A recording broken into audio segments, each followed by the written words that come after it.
सोलापूर पोलिसांनी बनावट नोटांच्या प्रकरणात मोठी कामगिरी करत 2 आरोपींना पकडले आहे।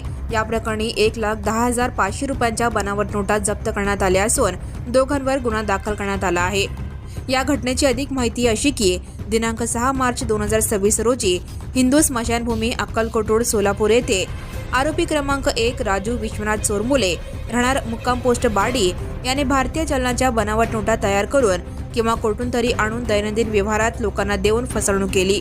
त्याच्या ताब्यात एकूण 1,10,500 रुपयांच्या बनावट नोटा सापडल्या।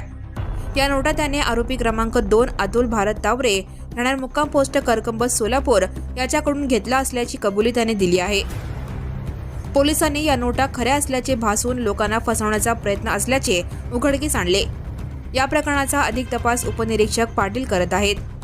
या घटनेबाबत पोलीस कॉन्स्टेबल वायदंडे नेमणूक jail road police station Solapur याने जेल रोड पोलीस ठाण्यात फिर्याद दाखल केली आहे। त्यांच्या फिर्यादीवरून आरोपी राजू विश्वनाथ चोरमुले आणि अतुल भारत तावरे या दोघांवर भारतीय न्याय संहिता कलम 178, 179, 180 आणि 3 व 5 अन्वये गुन्हा दाखल करण्यात आला आहे।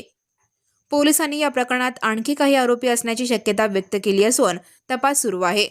Right now and press the bell icon. Never miss an